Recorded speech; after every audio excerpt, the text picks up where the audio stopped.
நாளை எம்ஜிஆர் என்று சொல்லிக் கொள்கிறார்கள். திமுக வளர்ந்தது அவங்களுக்கு பிடிக்கல. அதனால இன்னைக்கு யார் யாரும் வரவெல்லாம் புதுசு புதுசா கட்சி தொடங்குறவெல்லாம் திமுக ஒழியணும் அழியணும் என்ற அந்த நிலையில தான் இன்னைக்கு போயிட்டு இருக்காங்க. தவிர யாருங்க பொறுப்பாளர் மக்கள் தேர்ந்தெடுத்து முதல்வர் வராது அந்த அறிவு கூட இல்ல அந்த ஆளுக்கு.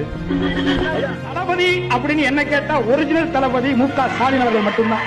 தம்பி விஜய் ஒர்க் ஃப்ரம் ஹோம்ல இல்லாம ஒர்க் ஃப்ரம் ஃபீல்டுக்கு வந்தது மகிழ்ச்சி. ஏனென்றால் இது வேற ஆட்டம் ப்ரோ, அல்ல சில்லு இதெல்லாம் வேற எங்க வச்சுக்கணும். 2026 வரைக்கும் எங்க ஆட்டம். இப்ப ப்ரோ இது வந்து ப்ரோ ஒரு ட்ரைலர் ப்ரோ. சார் உங்ககிட்ட நாங்க சொல்லிக்கிறதெல்லாம் அடுத்த வருஷம் 2 பேருக்கு நடுவுல தான் போட்டியே. ஒன்னு டிவிக்கு இன்னொன்னு டிஎம்கே.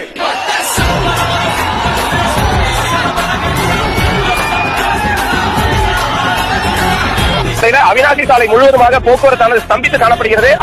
யாருக்கிட்ட அண்ணன் சொன்ன மாதிரி லியோ லியோ லியோன்னு வந்துட்டார்ல.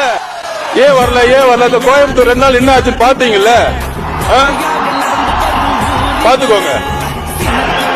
கான்பிடண்டா இருங்க, நல்லதே நடக்கும், வெற்றி நிச்சயம். மீண்டும் சந்திக்கும். தமிழக வெற்றி கழகத்தின் மாநில மாநாடு வெற்றி பேரணியில் தமிழ்நாடு ஆகஸ்ட் 21 அன்று மதுரையில் நடைபெறுகிறது. நம் வெற்றி தலைவர் அழைக்கிறார்.